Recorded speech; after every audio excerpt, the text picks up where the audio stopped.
3 bilyong piso. Ganyan kalaki ang ginagastos ng gobyerno kada taon para lang bumili ng satellite images na ginagamit sa pagmonitor ng sitwasyon sa iba't ibang bahagi ng bansa. Para makatipid, plano ngayon ng gobyerno na bumuo ng kauna-unahang satellite imaging sa bansa. Live mula sa Quezon City, may report si Rafi Tima. Rafi? Jessica, 17 taon na mula nang ilunsad yung ating kauna-unahan at nag-iisang satellite ng Pilipinas, yung Agila 2. Bagamat pag-aari na ito ngayon ng Asia Broadcast Satellite, isang dayuhang kumpanya. Pero sa 2016 ay posibleng bumalik na sa mapa ang Pilipinas bilang isa sa mga bansang may sariling satellite sa kalawakan. Ito ang posibleng maging itsura ng kauna-unahang remote sensing o imaging satellite ng Pilipinas na papangalanang Diwata. Isa itong microsatellite na halos kasinlaki lang ng isang maliit na mesa. Wala pang pinal na disenyo ang gagawing satellite pero tiyak kumunong maglalaman ito ng pinaka-latest sa imaging technology para hindi na tayo bibili pa ng mga satellite images kapag ito ay ating kailanganin. Maraming mga ahensya ngayon sa gobyerno, binibili ito sa mga commercial imagery providers. No? Medyo mahal din ito. Isipin mo kung yung buong Pilipinas, lahat ng local government agencies, lahat ng national government agencies, bibili nitong klase ng imagery nito, ang laki ng gastos natin doon pa lang. Sa ngayon daw kasi gumagastos ang pamahalaan kasama na ang mga local government units ng abot sa 3 bilyong piso kada taon para lang makakuha ng satellite image. Halimbawa na lang daw nang tumama ang coconut scale insect infestation sa Luzon. Nahirapan ang pamahalaan na makakuha ng imahe para sana mas mabilis na ma-assess ang sitwasyon. We were trying to get some imageries pero magamit natin para ma-analyze kung detectable ba, para mapa natin kung hanggang saan na ba yung spread, no? Pero napansin namin na kukunti yung kumuha, wala naman kasing dahilan para kunan mo pala tong Southern Tagalog kung hindi pa namin sinabi na meron tayong concern about CSI, about coconut scale insect infestation. Sa ngayon, halos lahat ng ating mga kalapit bansa tulad ng Malaysia, Indonesia at Thailand may sarili ng imaging satellites. Ang Vietnam, kasalukuyan na rin nagde-develop ng sarili nilang remote sensing satellite. Humigit kumulang 1 bilyong piso ang posible umanong gastusin ng pamahalaan para sa proyekto. Magiging katuwang ng mga Pilipinong inhenyero at eksperto sa UP ang isang partner university sa Japan na may karanasan na sa paggawa ng satellite. Bukod sa hazard at post-disaster mapping, land use planning, agriculture at crop monitoring, pwede rin daw magamit ang satellite sa pang-monitor ng red tide at forest fire. These are applications na intense sa paggamit ng sunod-sunod. Hindi pwedeng kuhanan mo minsan, tapos okay na. Ito, kailangan sunod-sunod mo makukunan. Kung meron na tayong sariling satellite, yun up to sawa ang imagery natin, makakagawa tayo ng mga produkto na updated, na accurate.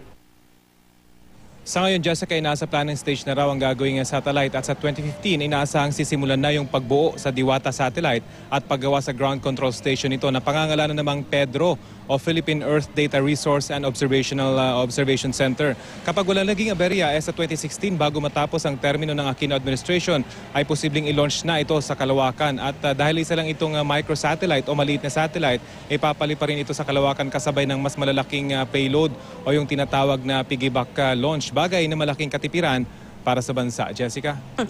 Makikipiggyback tayo para madala itong satellite na ito doon sa space, di ba? Yes, Jessica, para mas matipid daw dahil kung tayo yung main payload, mas malaki yung ating babayaran, Jessica. Rafi, paliwanag mo nga ulit kung ano-ano ang mga applications o apps nitong satellite na ito kung sakaling matuloy nga yung proyekto at makapaglagay tayo ng sarili nating satellite sa kalawakan. Well, Jessica, yung main gamit nito ay yung high-resolution imaging. Makakakuha ito ng litrato hanggang sa 2.5 meter resolution.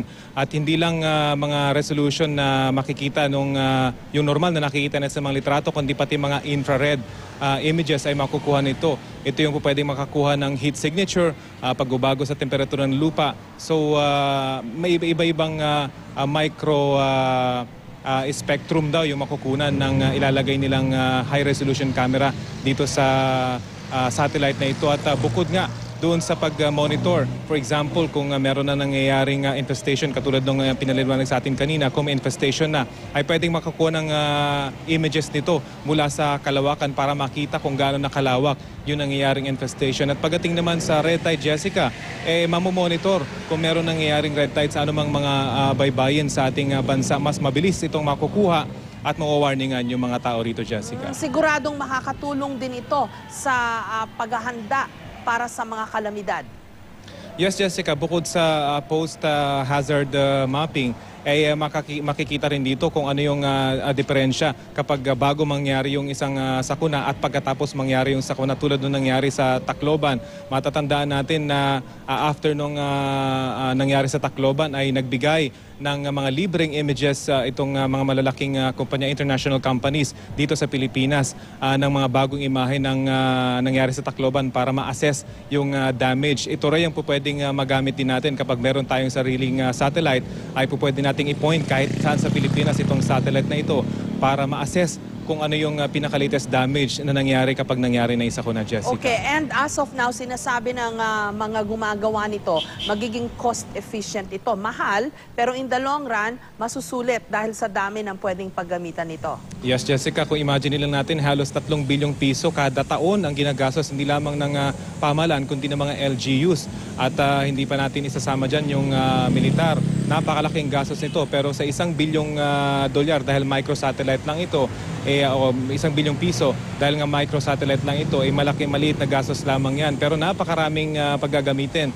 Yung 3 bilyong pisong imaging yung images na nakukuha natin taon-taon ay mas madadagdagan pa yan. Kumbaga hindi na yan makakwantify dahil ibibigay yan ng libre, Jessica, sa mga local government units at sa mga ahensya ng gobyerno na mga ngailangan ng mga images na ito, Jessica. Maraming salamat sa iyo, Rafi Team.